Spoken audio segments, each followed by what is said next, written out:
Okay, so Monday Poets, this is the final Monday Poets for season 28, and we are really excited about continuing this amazing program that was started by two librarians, Michelle Bellamini and Michelle Gendron.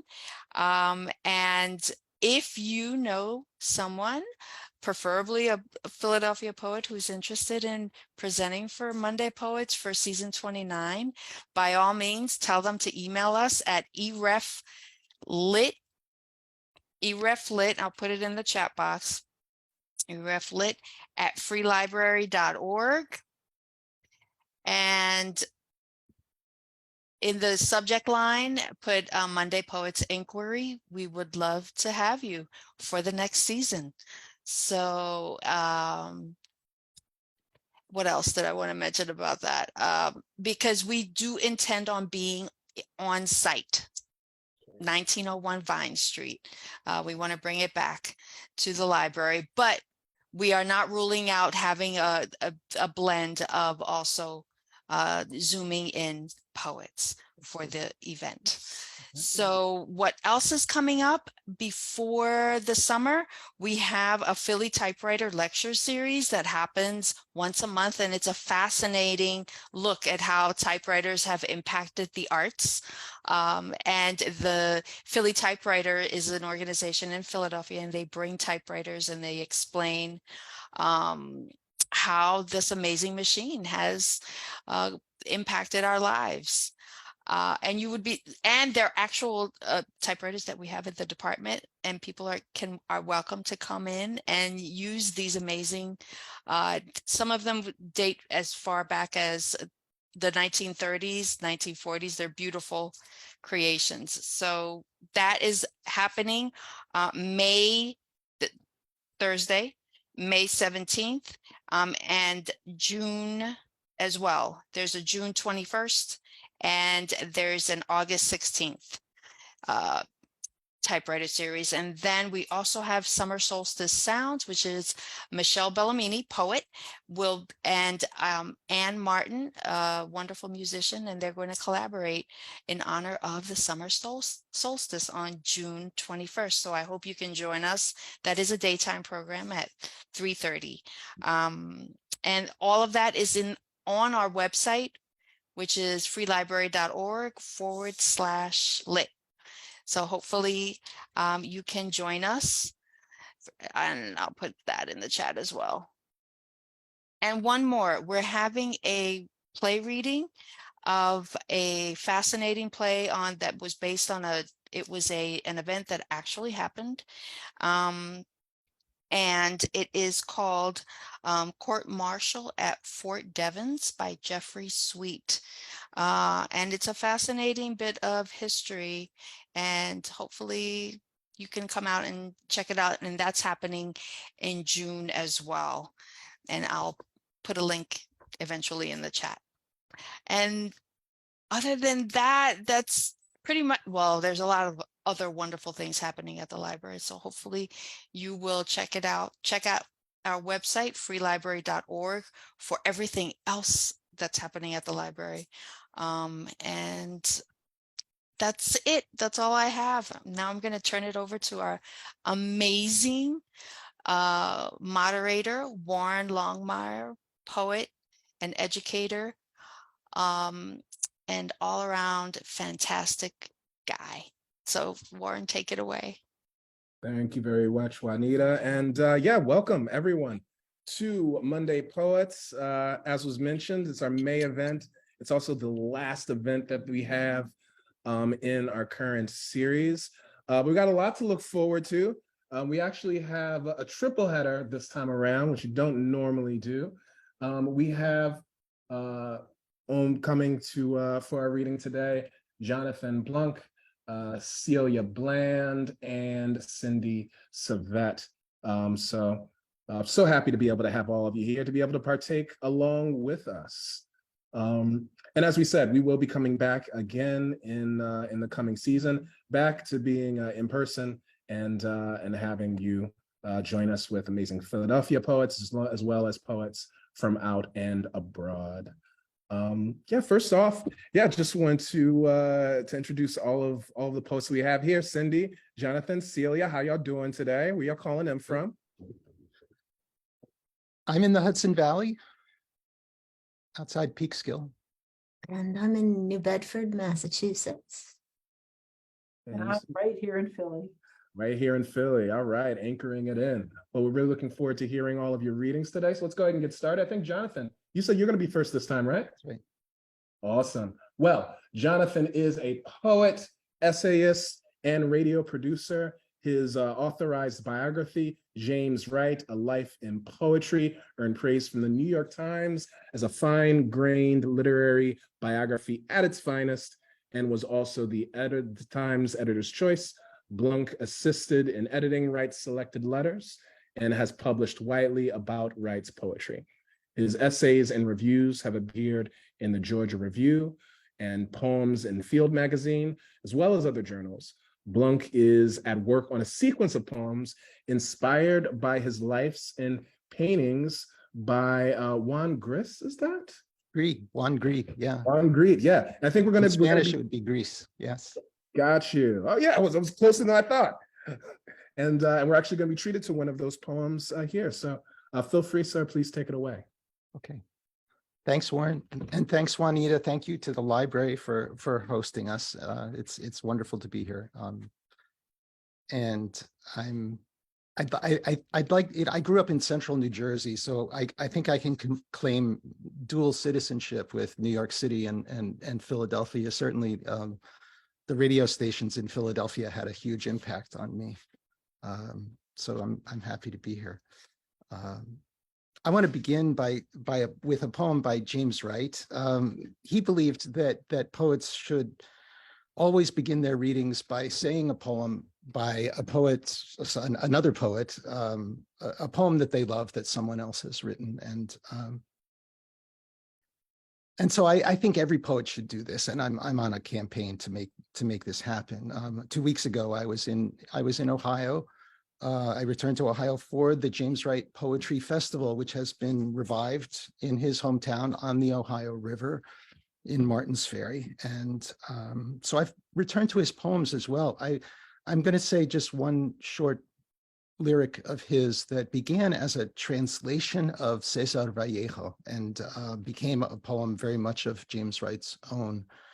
And as so many people have said, Italo Calvino and Kenneth Rexroth and Wright himself, all of these writers have said that the best way to read anything is to translate it. And that's probably the best reason to do translations. This is a poem of Wright's from 1963. It's called The Jewel. There is this cave in the air behind my body that nobody is going to touch. A cloister, a silence, closing around a blossom of fire. When I stand upright in the wind, my bones turn to dark emeralds. Those short lyrics that Wright wrote had a big impact on me. But as an undergraduate, I was doing translations of Spanish poetry, and that's really how I came to James Wright, by way of his translations from the Spanish. And just as Wright's The Jewel fits seamlessly in the collection that he was working on at the time called The Branch Will Not Break. This next poem is a translation done by Jean Valentine, and it is all of a piece with her own poems in a really masterful collection. There's her book called The Messenger with this wonderful William Blake cover. This collection in particular, I think, is a wonderful way to approach her work. It's a masterful collection, beautifully arranged. But this poem I'm going to read is by Osip Mandelstam. It's simply numbered 394. It was at the end of his life. Jean Valentine's translation. Toward the empty earth, falling, one step faltering, some sweetness in this unwilling hesitance. She walks, keeping just ahead of her friends. the quick-footed girl, the boy 1 year younger. A shy freedom draws her, her hobbled step frees her, fires her, and it seems the shining riddle in her walk wants to hold her back. The riddle that this spring weather is for us the first mother, the mother of the grave, and this will keep beginning forever. There are women, the damp earth's flesh and blood, every step they take a cry, a deep steel drum. It is their calling to accompany those who have died and to be there, the first to greet the resurrected. To ask for their tenderness would be a trespass against them, but to go off away from them, no one has the strength. Today, an angel, tomorrow, worms and the grave. And the days after, only lines in chalk. The step you took, no longer there to take. Flowers are deathless, heaven is round, and everything to be is only talk. Oship Mandelstam. This next poem is a poem of my own. It's entitled After Reading Mandelstam. It was inspired by a dream. I press my ear to the bark to hear heartwood and sap. The wind so cold, my skull aches leaning into it. All I once understood grows uncertain. After Mandelstam's half heaven vanishes and stricken crows rake shadows in ditches, a dream or maybe half of one comes back, as if on its knees, a penury of pleading, the voice insists. Remember every piece of it, but only part of it is me. The rest a copper floodwater rising to my waist and brittle starlight above.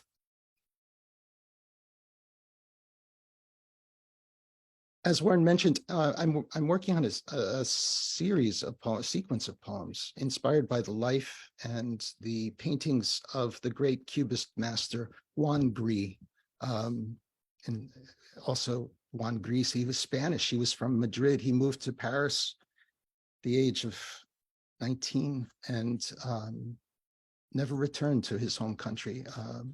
He lived in the same ramshackle studio that Picasso began his career in Paris.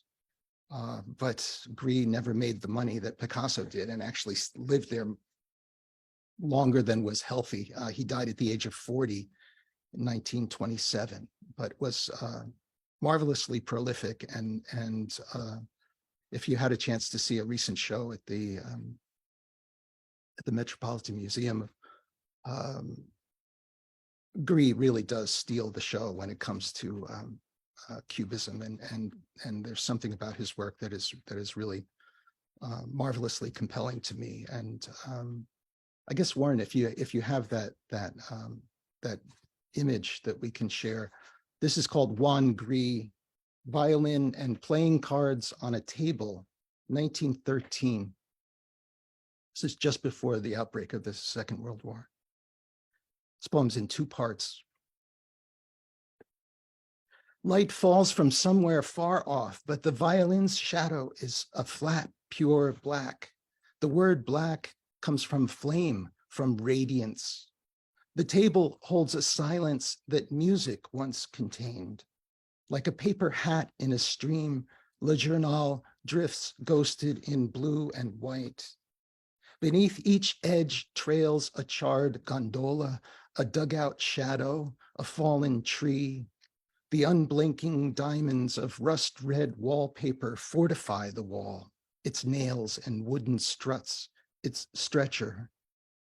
Diamonds for craft, they say, a heart for home, an ace of wands to bless beginnings. And for inspiration, the violin, its strings braided with spikes of wheat. Still, there's nothing to drink, nothing to eat. All that's left slides off the table or floats, broken window glass to catch the light, sky blue. 2. Japanese maple reds in November when no other trees or few have any leaves, and a cloud of muddy green becomes a pyramid with scroll and pegs. Light falls from somewhere, but where and how far? Across immense distances, the sun strikes the table and the painting, this cramped infinity laid bare. The violin still musters its second line carnival of shame, the dull ache of failure studied dutifully for years. At noon, in full sun, my childhood home glows like a cottage beneath tall pines, the front door bright red to welcome strangers.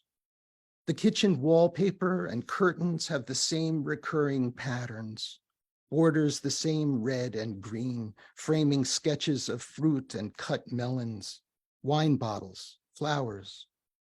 Each morning, the newspaper lies open on the table where grown-ups played cards, the kitchen table before the day begins, music bursting from an acorn. An imperfect shelter, like a hand cupping a candle, when the power fails and rain pelts the windows until dawn, the light sky blue again. So there's a whole sequence of poems I'm hoping to complete that tell the story of his life.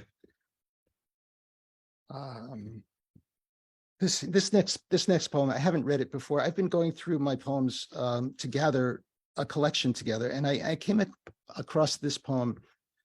It's from 7 years ago. It's an elegy to a friend, a mentor, the great African-American poet and teacher, Michael S. Harper. And there's also a mention, as you'll hear, of a famous Philadelphian at the heart of it.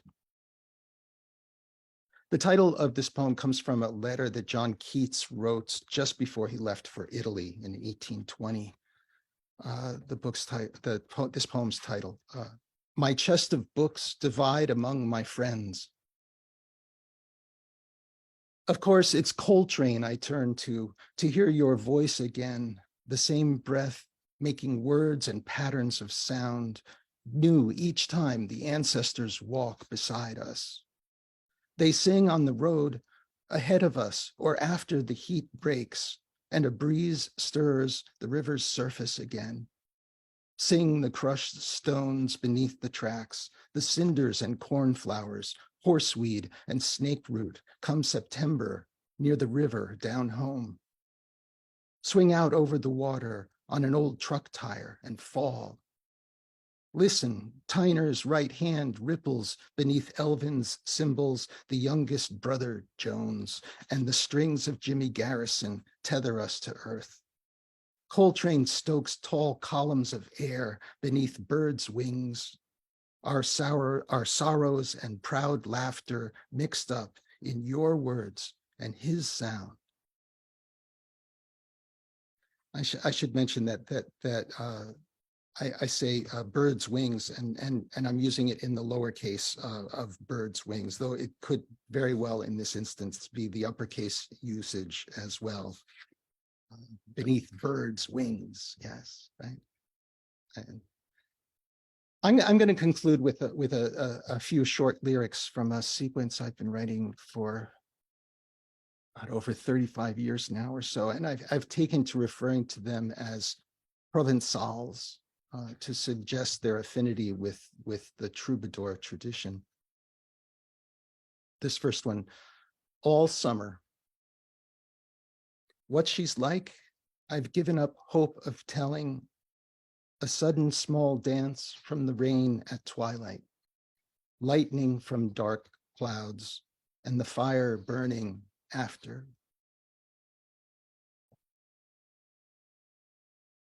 Orpheus undone. My patience is persistence turned back upon itself. A beggar's cup, lacking only her thin dime to set this tin lyre rattling.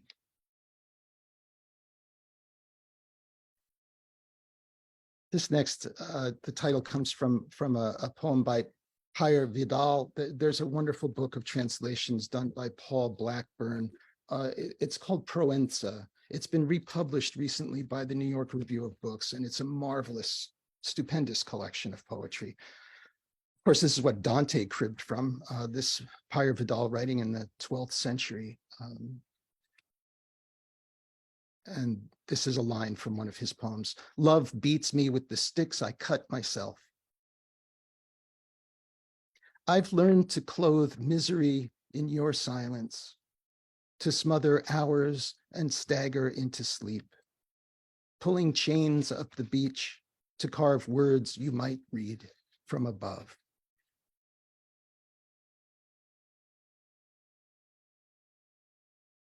Small Provençal.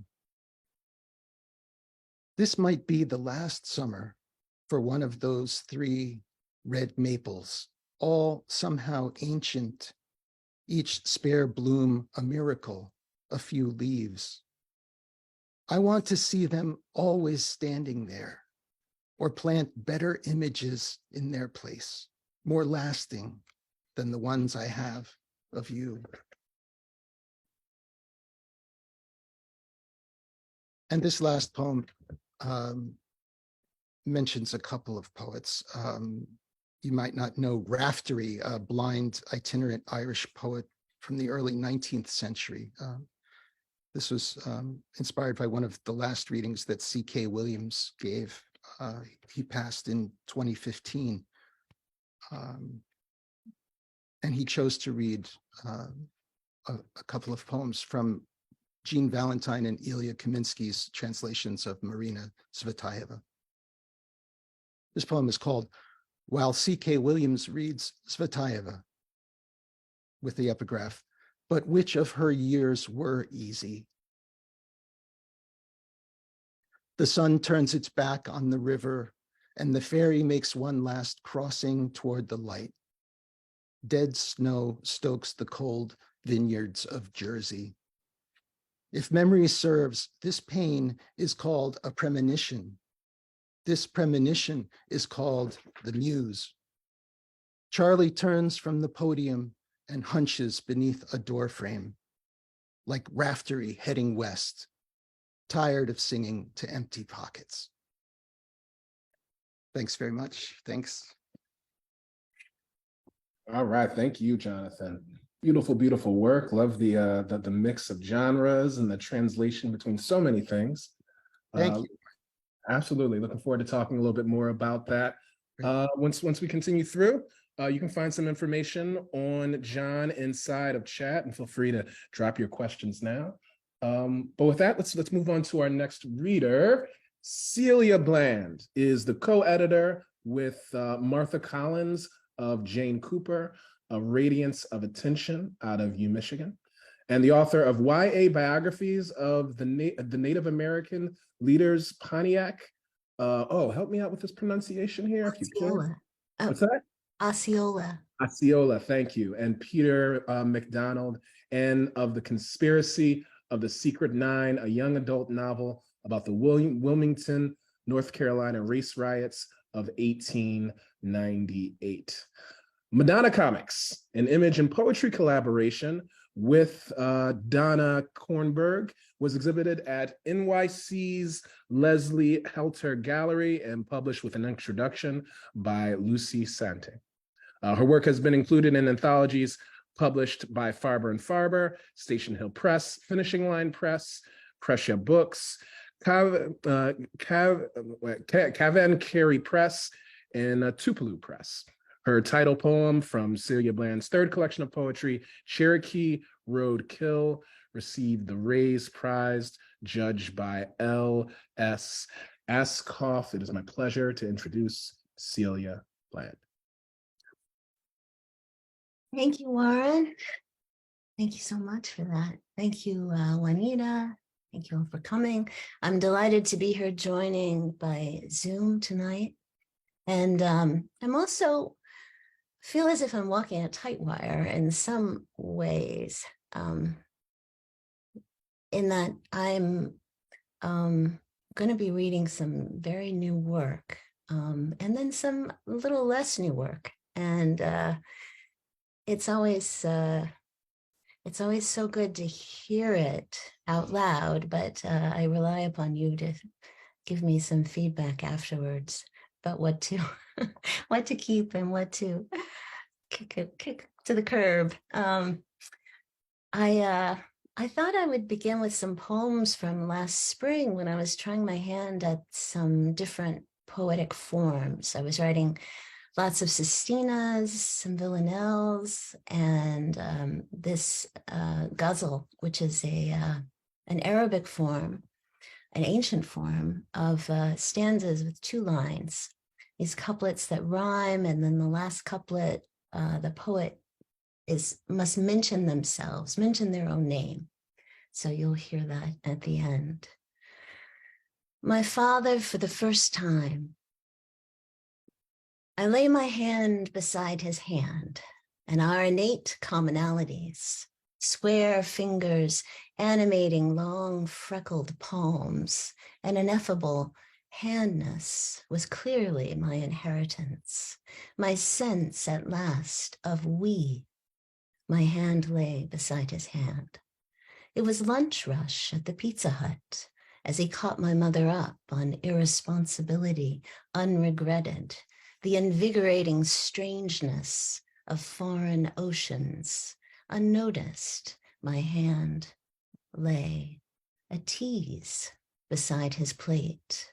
Unnoticed, my hand beside his hand. My mother's fingers, soft flanged, drummed as he contrived analogies for his requests for redemption. Her eyes narrowed as, in parallel, my hand attested new commonalities. I placed my hand beside his hand, within my grasp, a bland legitimation. So this next poem began as a villanelle, but like the ghazal, I just allow myself terrible freedoms with the form, beginning with it very strictly conforming, and then it gets looser and wilder with every revision. So this one is called Death, Second Person. Death, second person. When my father died, I realized I would control his narrative. Death does that. You follow, agonize, and then surprise. It's you. Bite-sized, calculating losses. Resistance neutralized when my father died. I recognized our mutual refusal to amortize slights. Let them accrue a fictive force. Life does that. You follow captive. You ply the oars, fair hopes, visualizing until blind-sided you accept another's narrative. When my father died, I was chastised.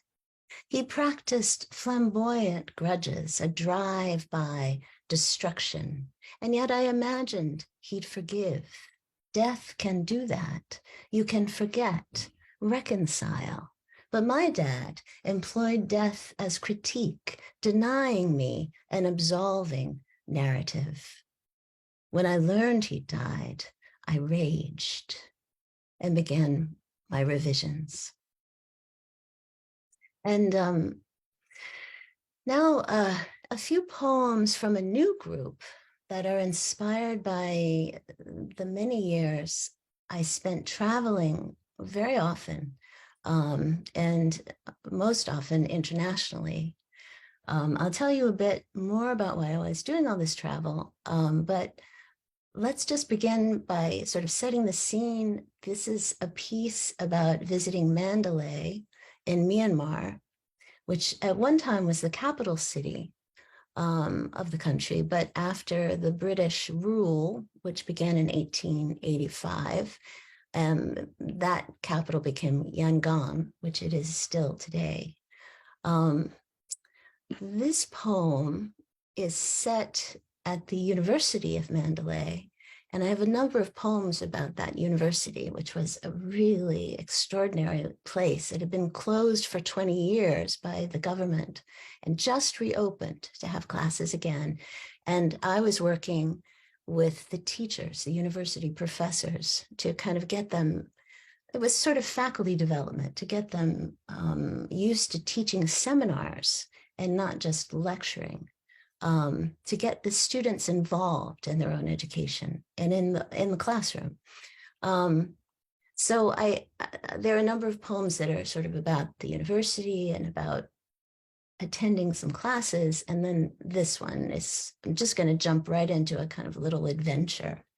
The next day I fell ill, and my colleague, upon entering her classroom, found stretched upon her table a dead man.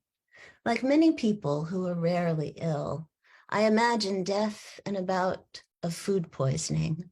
I cry for the comfort of a cold cloth, some ice water, but it is a relief as insides fly outside my body, that internal violence and the inexorable pit of sleep, delicious to indulge as any deaths approach. The man had been living on campus grounds, camping in abandoned buildings, and found a classroom door unlocked along the breezeway. His head was lying on a pad of newsprint brought from the States. My colleague left that, but took the boxes of markers and moved to another classroom as the head teacher made the requisite phone calls and the body was taken away. Next day, I was back in the classroom, miserably wan, my mind's eye imagining the man's button-up madras shirt, his grimy longi, how he lay on his sides, knees drawn up, feet blackened in plastic flip-flops. His flesh had been laxly abandoned, except at the skull, where the skin pulls taut and nearly transparent at two hollows of temple, as if you or I could, if we stood at just the right perspective, see inside. So after the workshop, a few professors invite us Americans, to have lunch with them. The classroom windows are cranked open, stacked with pamphlets on the shelves, exam books, a frame-colored photo of Aung San Suu Kyi. We sit at a long table on short chairs as our hosts, all women, offer us noodle salads, khao sui, lemon fish, shan noodle, curry, latfet. They demand descriptions of their dishes' deliciousness, laughing if anything is too spicy or sour for bland palates. Where are these smiling women today? One died in a car wreck hours after we flew out. Another emailed me several times until I'm going underground. One is a refugee in Bangladesh, surviving or not the camp's COVID scourge, border raids by her own country's army, floods. The head teacher, I've heard, was arrested in the first weeks of the coup at a student protest. Life was hard for them when we visited, and yet they were generous with what they had: attention, intellect, noodles. I have a group photo of us in a garden, the roses in every stage of budding, of blousy bloom, of desiccation. And then this one is in Ho Chi Minh City in Vietnam, in a covered market. Everywhere I go, everywhere I travel to, I tend to go to these markets, and I'm drawn to the variety and color and the noise, and I'm always totally overwhelmed by them at the same time. And as probably everybody is, but similar themes seem to be emerging in these pieces, and that's me in various places feeling completely overstimulated and also focusing on animals, and other pieces that would be monkeys and turtles and crocodiles. And here in Ho Chi Minh City's covered market, it was on a small yellow bat. Overwhelmed, I want nothing, nothing but the lives of other shoppers and the families they are bringing bags of currants and apricots, slabbed chops, lengths of pickled silk, the indescribable green of grasshoppers' backs. Instead, I haggle over a taxidermied fire bat, 6 by 6, its near transparent wings pinned to a frame by the thumbs, ballet shoes on its black feet. These tiny ears are deaf to the hive cacophony of market, humming stall after stall of honeybees in the comb. You may shake your head as I pay the man, all of this beauty on tap, but my eyes are on a furry yellow cylinder, a hollowed out mammal. What would it make of the din within these arched halls, echolocation befuddled by batteries, fish roe, buttons, basketball sneakers, rounds of soft cheese, vats of kumis? I recognize the cruelty I'm purchasing. Why hang an outstretched bat except as crucifix? And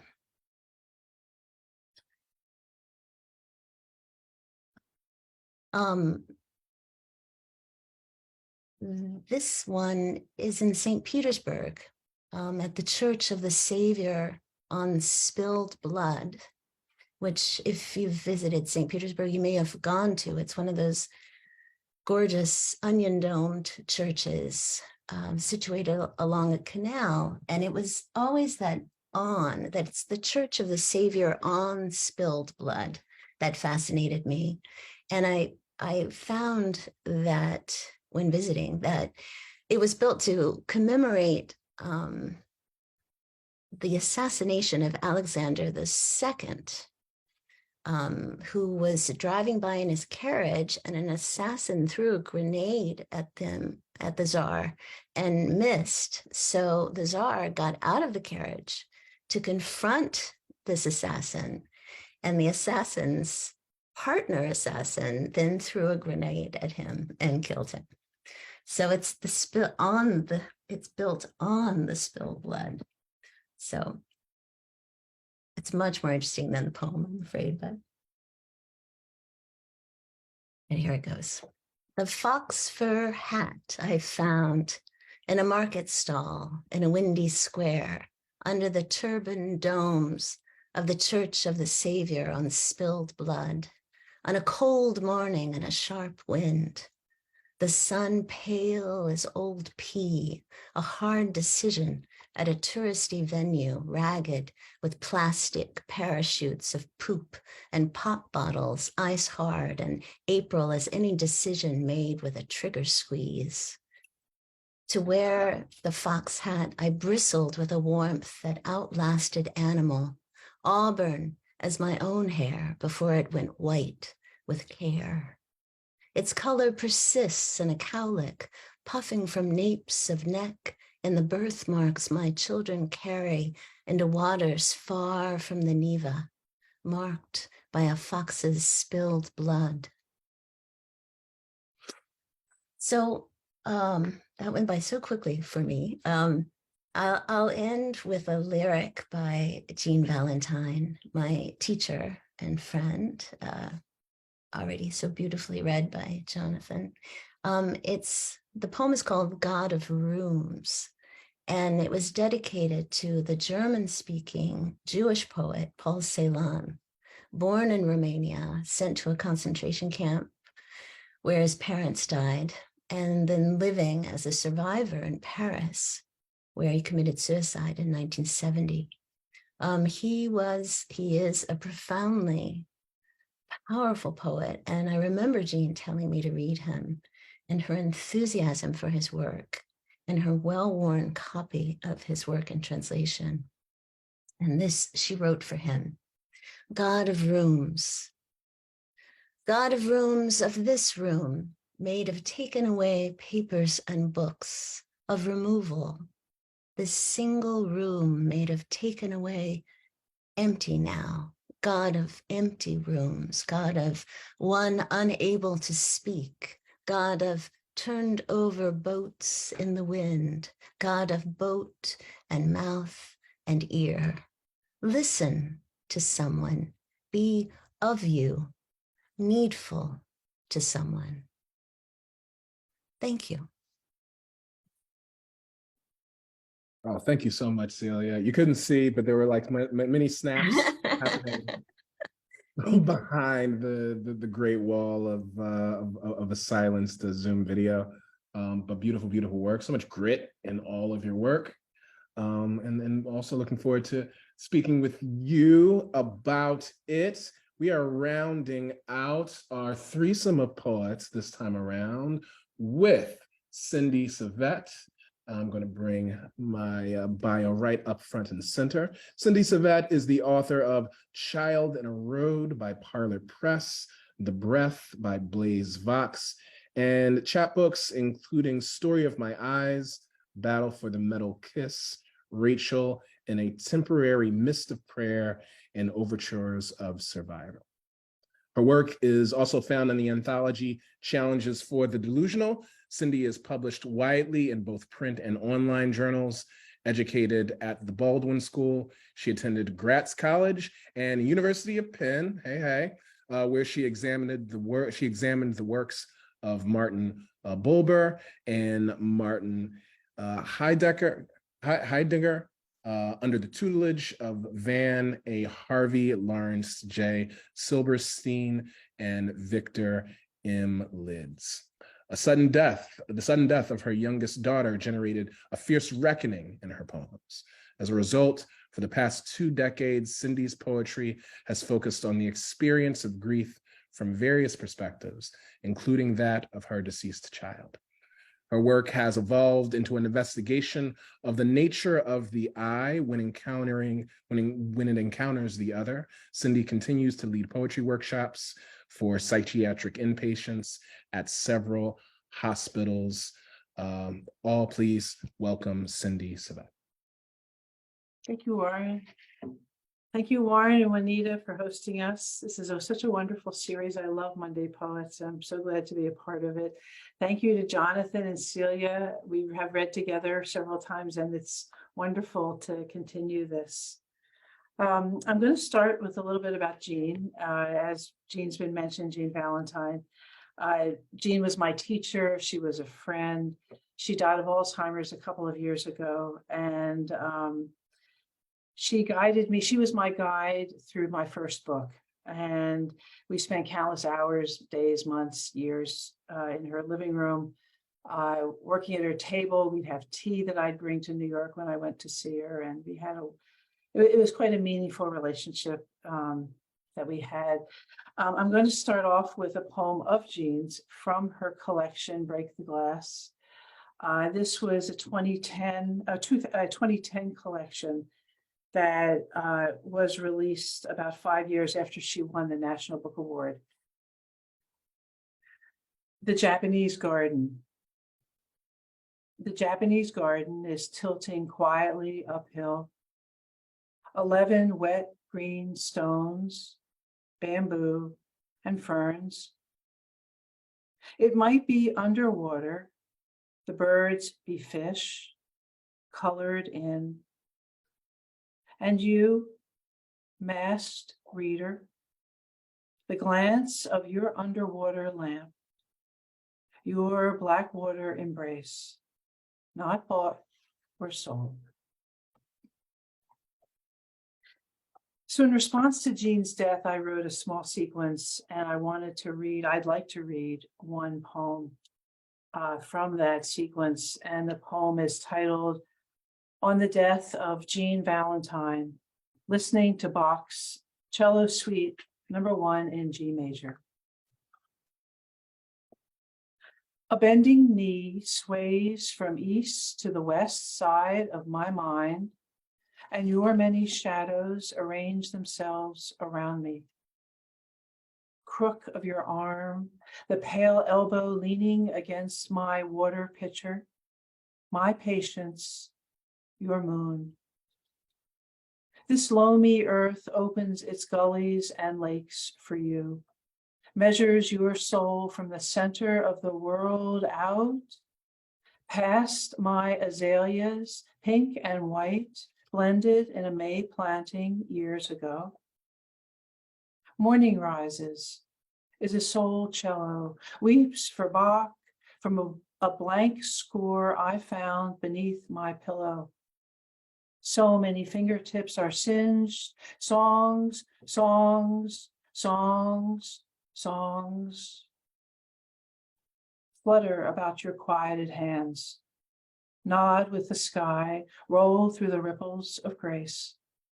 Oh, from the wild trumpeting swans in hushed water, rush of water sailing past before my rippling eyes, traces the bumps of my spine.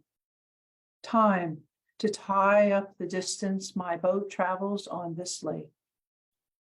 I cannot name the shade of white on your doorstep, because inside this room, my whiplash howls.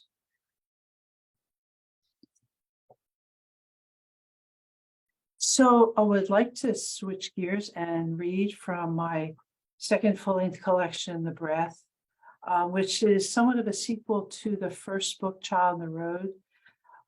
When my daughter died suddenly, Child on the Road erupted and was really the scream. The Breath is really a regrouping, a conversation between Rachel, my daughter, and myself, where each of us have a voice. It's also a welcoming and invitation to Rob, my husband, and my other two children to enter in to the conversation. There are 5 incantations in the book. They're a summoning and a describing. They're an emotional echo of grief from The Breath. Incantation number 1. Clay child, girl child, sky daughter, you bird child, as a feathered shine, sparrow, gold petal girl, golden dirt girl, my dark oozing twin and daughter, my captain, orphan R. Here brief Rachel and bloodless Rachel and bolder Rachel, used to be girl, thorny air, wicked daughter, propped up ally, my watchman. This one is called Leaving. I hear you rumble in the softness of my fraying mouth, your barbed tongue, and fragments of my face unspool. I scrub your words from inside my cheeks. My tangled dream slips away. I wrest you from my body and its heavy remembrances. My skin that blisters, your fire fingers that scorch the nursery corners. In your blaze, my child, I am long away from you.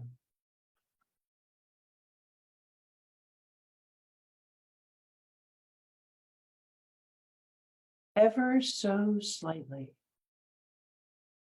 Today, I caught Rob's hand on stone, forcing memory, alone with fistfuls of night in tow.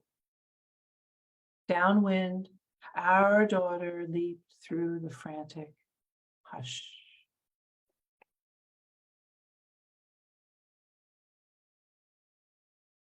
Incantation number 3.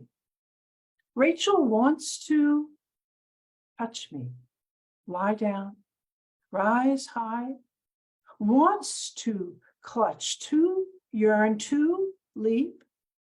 She splits, singes, stumbles, sows my cravings, murmurs, seeps into, then shelters from, listens to herself, swaddles herself, sculpts herself, twists herself, surrenders, and digs herself up.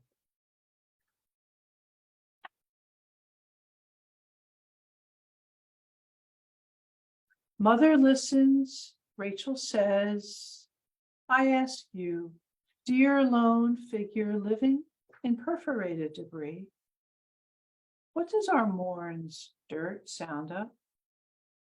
Its patches thrown across our lamp's raw glow. Watch me soar, then stumble, mother, over shuttered suns, mother, on the hearth. I dig hand under hand beneath lost blossoms, shelters inscribed with my eyes. My child gasp longs for your pale tinted mother. May I sleep beneath your downward tongue? Mother hiding among the roots, you enfold yourself, grow small. We rise to mercy's debris.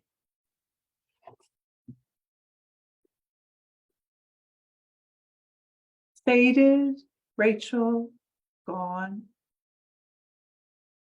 When you fled, I threw out the bedclothes and your shuddering scent. You were the watch girl who lay beside me and split dawn's light from the dark. Me, aimless, dwarfed by your single last gasp.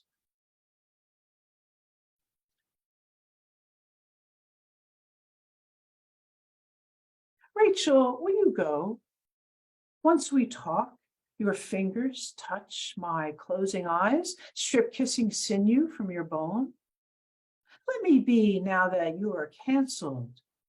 Though your body's stain still spreads, fills the hush left behind. I breathe to nail shut your shade, how you rely on the unbarred door. I tightly tie our wet knot, promise you to darkness, so I may remain. Years in my marrow soon turn to mountain gray. This is the last poem in the book. His sparrow. And you, the father with moist eyes, cling onto her dresses of undulant mist. Ferry her to the hunter who dreams her dreams, silences her lung, who pulls tufts of loneliness out of your hair. You build her frame with tiny bones, draw me from the marrow. Oh, you, my pilgrim, my vein, come lie with me beneath sorrowful skies, whose starry fingers ready for our night's reaping. Rachel hides among our wild grass. Her feathers break on my tongue. We fall towards stillness. I catch you, she flies.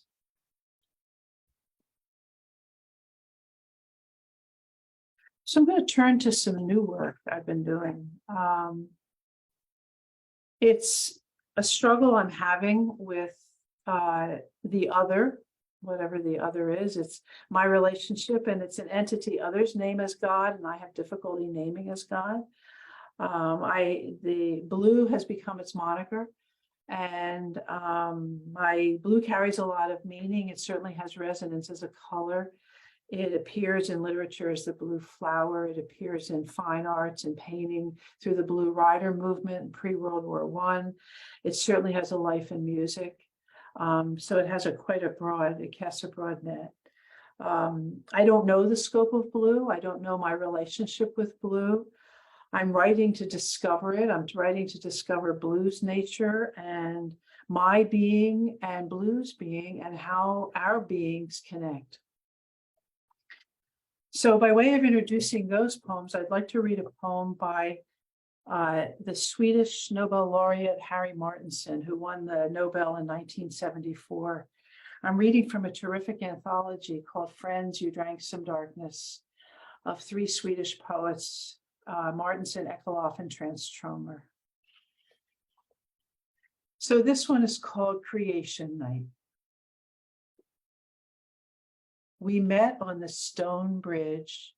The birches stood watch for us. The river gleaming like an eel wound toward the sea. We twisted together in order to create God. There was a rustling in the grain, and a wave shot out of the rye.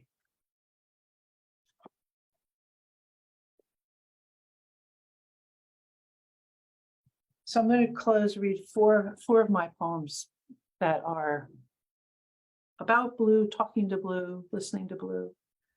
Some have titles, some do not. This first one is titled My Wish, which is a title that probably will not stick. You ripple across my troubled tongue. Shiver. Willow veil in the shadow below my eye. Blue, wildly resplendent, azure, lapis, aquamarine of the Pacific. Primal, light fathoms deep, cerulean slumped against rocks stretching the shore. Wave shine, you bend the sand, so I scoop you, invisible grain. Migrant bearing my soul.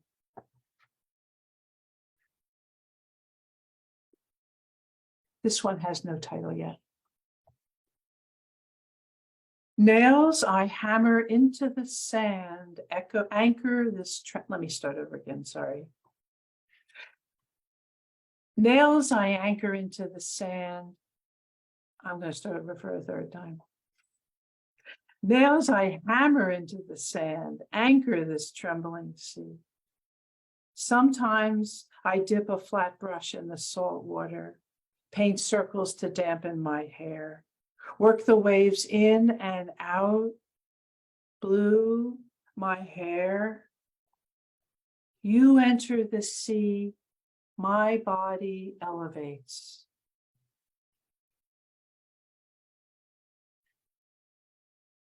"6 a.m., still dark. Blue, whose traveled soul rebounds blindly when I awake? Blue, which of us now owns this body, this soiled hour?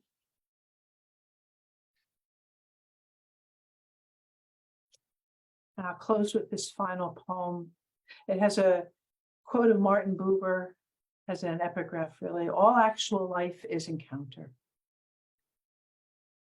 I scrape my hand on a sliver of bare empty you ask me to fill.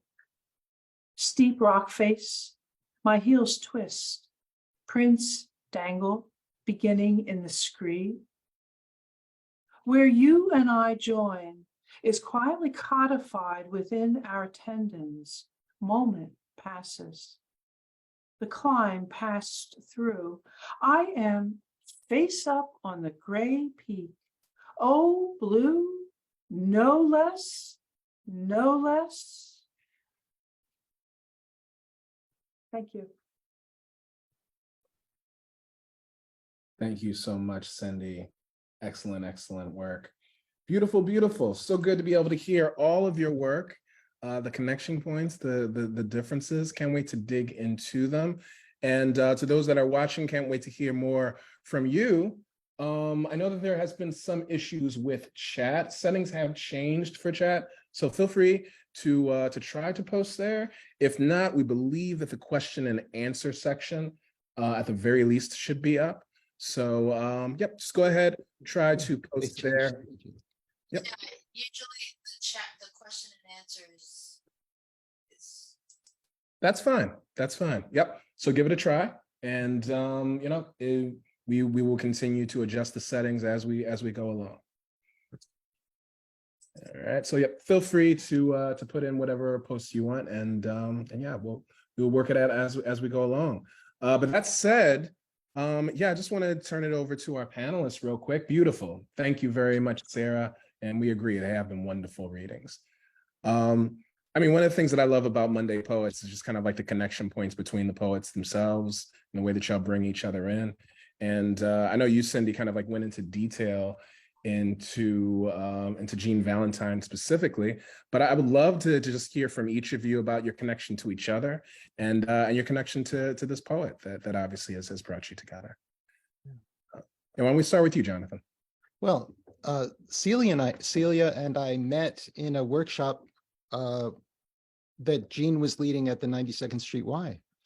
That was before I went to graduate school. I went to the Warren Wilson program soon thereafter, after working with Jean.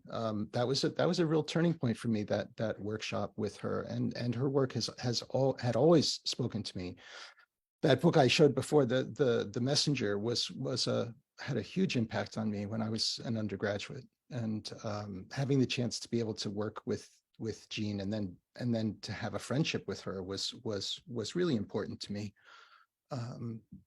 And meeting Celia was a great blessing. We've been friends ever since. Wow, yeah, and Celia, feel free to pick it up. And I remember that very well, except I thought you were in graduate school then. Jonathan, weren't you? I think I was on the brink of entering graduate school. Okay. I can't imagine working with Jean and trying to do graduate school at the same time. So Right. I think she was an impetus for me to follow through on that goal. I remember that being Blunk and Bland, it just drew us together. It was an inexorable pull, right? And we had to be friends. But that was just one of those workshops that you just pay your money and you're in. You know what I mean? It's not like some workshops, which are very difficult to get. Sorry, this is my snoring dog. But it was just one of the best ever. I mean, maybe there's something to that that I just remember being so. I mean, I had studied with Jean in graduate school. And was just kind of continuing, hoping that I wouldn't stop writing, in the isolation of the real world. And found that it was just such a lively world. It was really quite an inspiration. Yeah, two things come up for me in that. Number one, just having a poetry reading in the Y, and of that being a gathering space for poetry sounds very, that's a time that I wish for that I've never seen. And also, I'm even more curious on exactly how, what is it about that workshop and Jean's approach to poetry and doing workshops that has stuck with you for so long.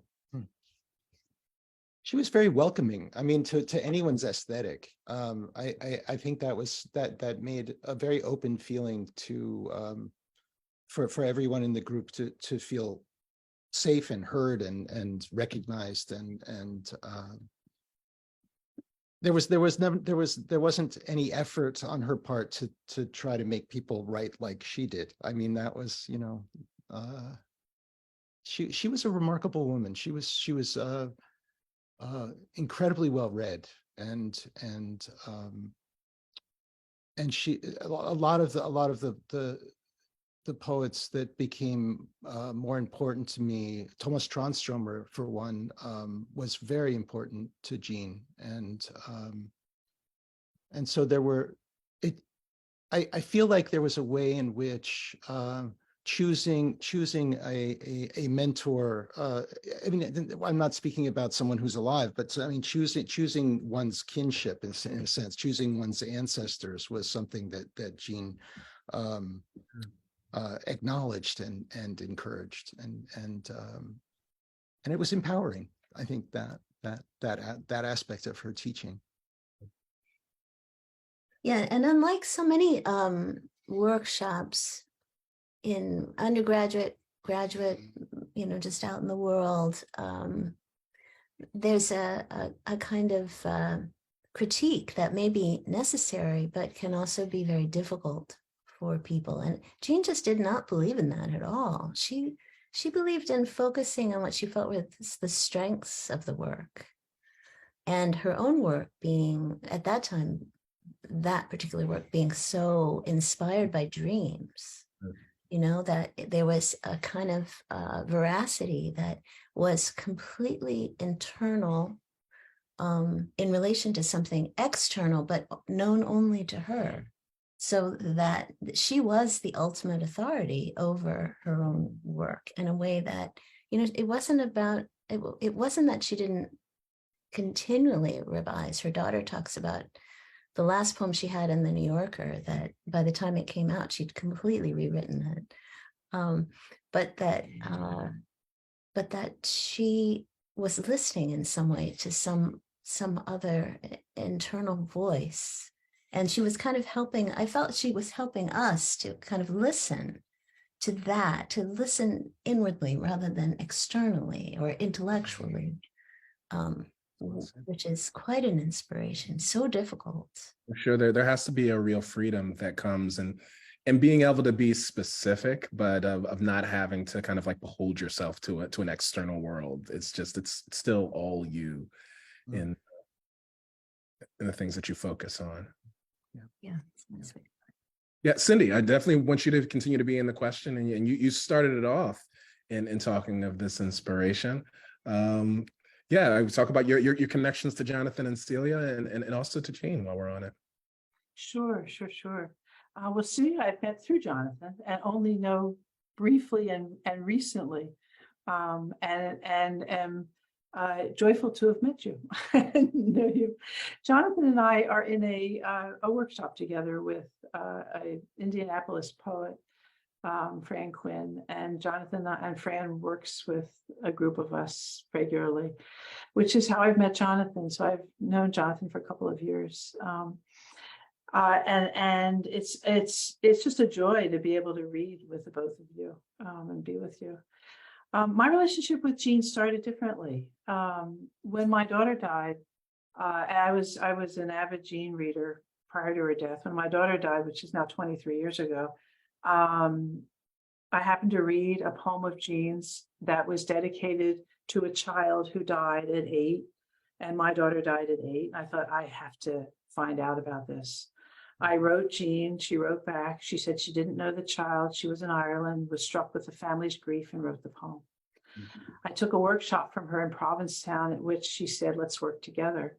And this was 9/11. I went into New York, we met, we decided to be a mentor student, and we worked together for a couple of years. I would go in once a month to New York and sit in her living room with her cats under the blanket and her books all around her, and we'd have tea, and we'd do a lot of conversation and a lot of talking.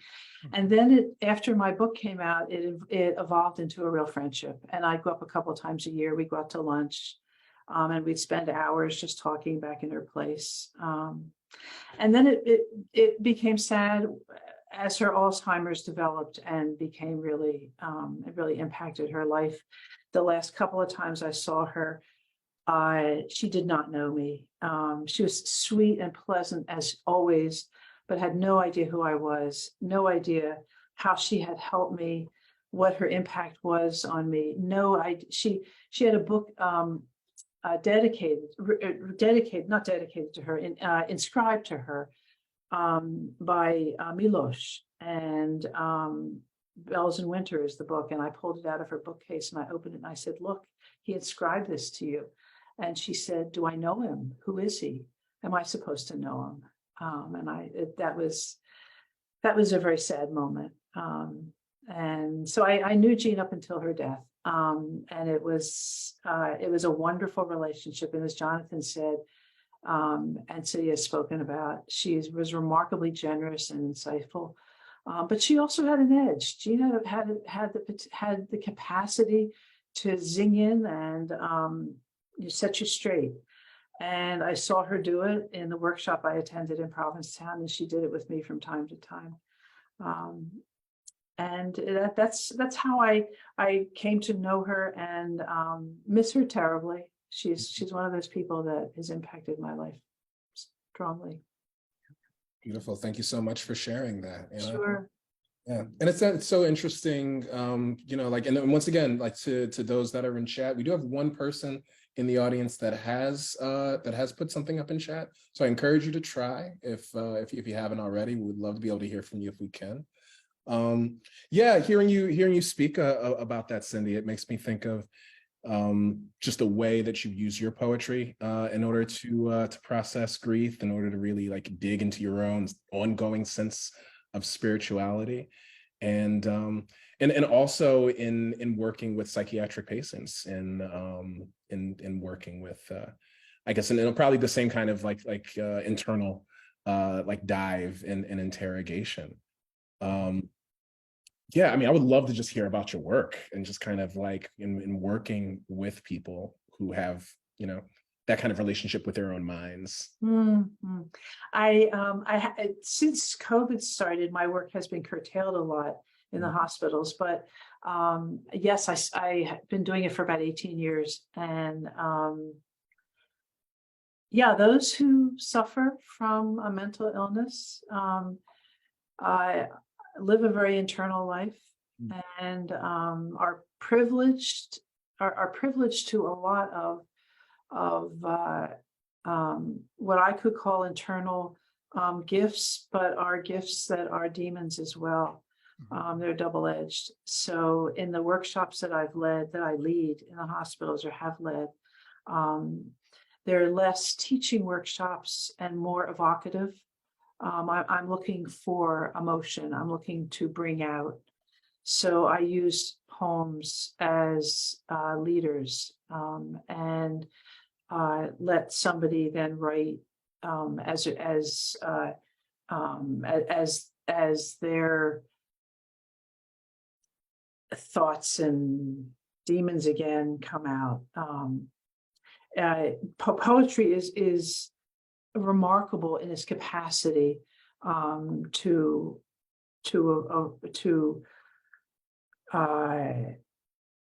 evoke, I'm losing a word here, but the possibilities are endless when somebody is grieving, when somebody has struggles with a mental illness. Yeah. Well, thinking back to the poem that I started with by James Wright called The Jewel, there's a way of honoring interiority. And that was, I mean, back in 1963, when that book came out, that was something kind of new, you know, in American poetry, certainly. But there's a way in which James Wright, who had his own mental difficulties at times, was trying to make it okay to talk about certain things that hadn't entered into American poetry, and one of those is this idea of loneliness that in our culture it's not spoken of. It's not part of. I mean, it's something that poetry can give us, is a way of expressing interior thoughts and feelings that are really important to bring forth and to express ourselves. But it's not just about personal expression. It's about making that connection. I mean, poetry is about reaching an audience, readers, about making that making a circle. You know, the energy that goes out from the poet and connects with a reader. It's that connection, that gift exchange is at the heart of poetry, and certainly that's how I feel about immersing myself in poets, in other poets' work. Is you know, I feel there's a sense of gratitude that I have constantly about other poets' work. And that connection is also a creation. In the act of connecting, we are creating, and what we create is so much bigger than what is actually the single, the one. So the creation through the conversation with the reader brings out much more than just the conversation with the reader, which is what I'm trying to do with Blue, is trying to go above and beyond. Boy, is that close to impossible. Yeah, by above and beyond, you mean really kind of like touching on this like impossible. Touching on the impossible, touching on as Jonathan said, the connection, and by mastering the connection, creating something or tapping into what has been and is constantly being created and recreated in the world around us and the life inside, in the world inside me, and trying to define it is almost impractical, but it's something I have to do, and I work in words, so that's my medium. Yeah. Yeah. And I love the fact that you're still making it so concrete, and you're making it, it's like, oh yeah, we can describe God and spirituality as a color and a relationship with color. Which kind of takes me back. I mean, we don't have as much time as we normally do. As rich as this is, I definitely want to be able to spread the love a little bit. Jonathan, like so amazing how in so many different ways of how, whether it's through your ekphrastic work or through your translation work, of this importance of giving light and life to other poets. I don't know, like, do you feel like there is a common way that you find artists that you feel you need to engage with in your own work? Is there any thread between them? No, I think I've been surprised by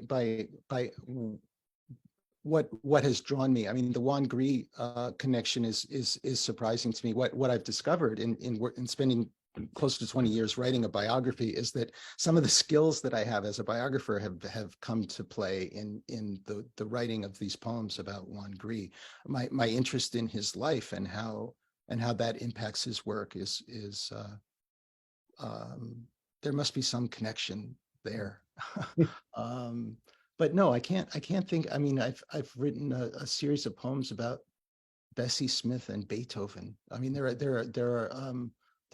a lot of different things that have drawn my attention, that have inspired a sequence of poems, and I'm really just getting back to my own work after a long time away. That's how it still feels to me. So going back to old work, I mean, I'm sure poets who are listening that recognize this. It's the wonderful experience of finding a poem you don't remember writing and saying, wow, that's okay. That one's okay. I wonder who wrote that. Going back many years to try to find poems that can come out of the drawer and stronger than they went in. That's kind of. It's wonderful to hear Celia and Cindy. The new poems are wonderful. Celia, the poem about your father, that kind of ramshackle sestina is really powerful. Wonderful, and Cindy, those new blue poems are. It's courage. There's a sense of courage about it. About facing up to questioning questions of spirituality, essentially. You're really pushing yourself. It's really wonderful to see. Yeah. Great to hear the poems. Thank you, Jonathan. And I wish you'd say a little bit more about your Provençal poems. Context for that, Yes. and even the name of them. It's only just recently that I've recognized that Provençal idea is a through line through work that I've been doing for decades, and so now pulling them together with that lens, with that focus, makes me realize that this is a sequence. And hopefully they're stronger for the company. So that's been exciting for me. Thanks. But getting back to Celia's the father poems, they were really incredibly powerful, and I hope that you will. Thank you very much. Expand on those in particular. Yeah, Celia, indeed. I'm sure it must be interesting to kind of like turn to form poems like on a regular basis and dealing with this kind of work. Was there any particular reason why form was is where talking about this work led you? Yeah, I think that you get into habits. Maybe you find this with your own work, and that certain sounds generate this sound and that sound, certain images, this one and this one. And working in form was a wonderful way to break out of that. It does not allow you to fall back on your old habits, what's comfortable.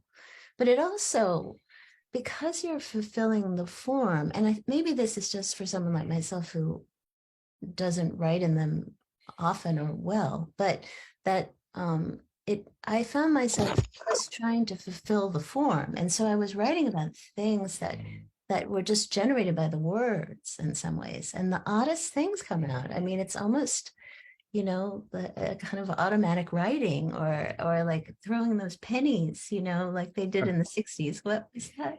I Ching. I Ching, yeah. And or something like that. And I found, when my father died, I didn't even hear about it. We were so estranged for months, and it was such a terrible thing that I couldn't write about it. And then suddenly in these forms, I was able to kind of think through some of the, I don't know, it kind of ameliorated a lot of the hurt there. And I can imagine that kind of like and how technical you have to be. It kind of gives you a little bit of distance. Was there a particular, was it something where you think it was like, yeah, I'm writing forms. Here's a list of different form poems. It's going to clock on through them. Or did it just kind of like come naturally? Were there certain ones that you entered into first and then you just explored from there? What was the journey? well, I thought that because there's something very mathematical about forms, and I'm terrible at math. So I had always thought, I could do sestinas where there's no counting really. But for the other forms, I had taken a workshop with Kazim Ali, and he loves the ghazal, and so he was telling us all about it, and we read so many, and I thought, wow, look at how many variations there are on this form, and it's a form that allows for individual variations.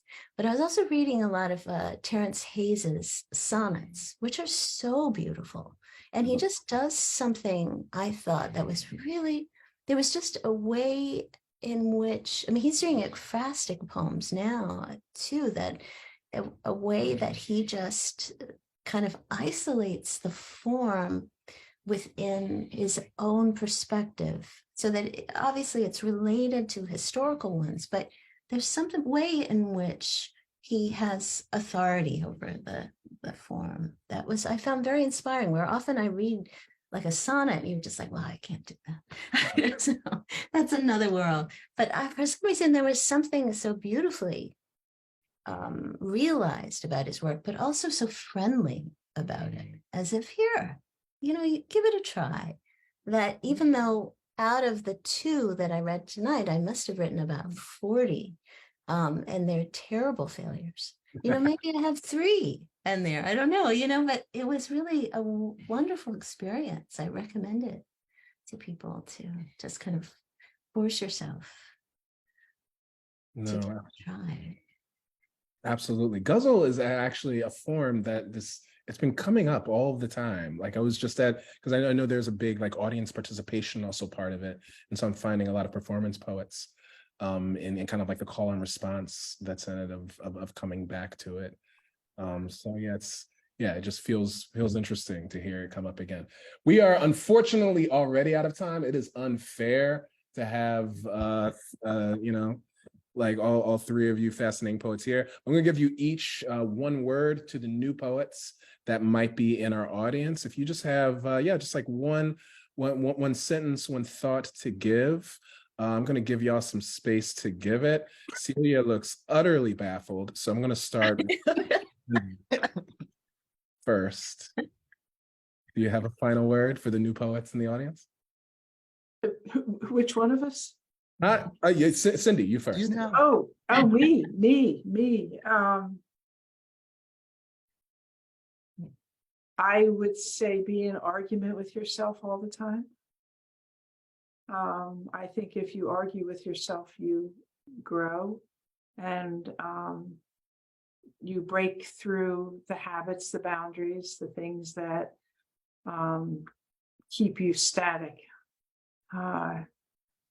So that's a little abstract, I know, but that's my that's my word. It's a little more than 1 word. That works. That works. Jonathan, what's your words? Oh, geez. I, th- I, I think it's important to keep a journal. I think the more you face the blank page and fill it up is always to the benefit. One of the great tricks that James Wright came to late in life was constantly revising by going back and forth between prose and line breaks, and he would let the poem dictate essentially what kind of form came from the material.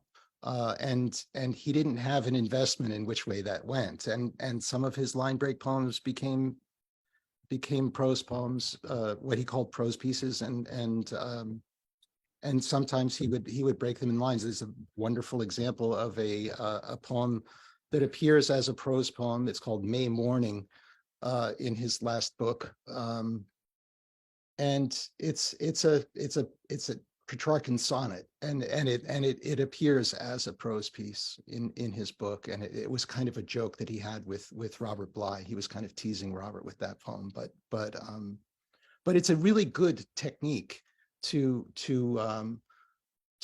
shake things up that way. And I mean, the prose makes you focus on sentence structure, and then the line breaks make you focus on something else, and gaining a fluidity of that, I think is a great tool to have. Love it. Love it. Be in an argument with yourself, allow some fluidity between your prose, your journaling, and your poetry. Celia, I've given you all the time. And I needed every second of it, Warren. Thank you. No, I think that I would say I'm going to try both of these. These are great, but I was also thinking about persona poems, that to try writing in another voice, to stand in someone else's shoes, as they say. But also, if you find that really, you're a bit stuck in that, just write about your own life, but in the third person. Just try for that sort of distance one way or the other. And odd and interesting things sometimes happen. Love that. Love that. Thank y'all all so much for. And in the words of Larry Dugan, he said, your poetry was vivid and direct. So thank you. Thank you for such gorgeous writing. So appreciate it. Appreciate all Thank you, y'all. Thank you. Thank you so much, Warren and Wendy. Great to be here. Thank you, Jonathan. Yeah. Thank you, Thanks. Juanita and Warren. It was a pleasure. Thank And you. thanks to all of the attendees that have been here and that continue to be here. We invite you to continue to follow the Free Library, to follow Lit at the Free Library online and on Instagram. We'll have plenty of other events coming up, including in-person Monday Night Poets starting very soon. But with that, I think we're gonna toss it off. Juanita, do you have anything? Yes, that's it. We will send you the recording. Give us several days because we have to edit it from Zoom. Okay. All right. Good night. Thanks, Juanita. And have a Thank you. wonderful Bye. summer. Thank you. Thanks, Celia. too. Thanks, Cindy. Bye. Bye.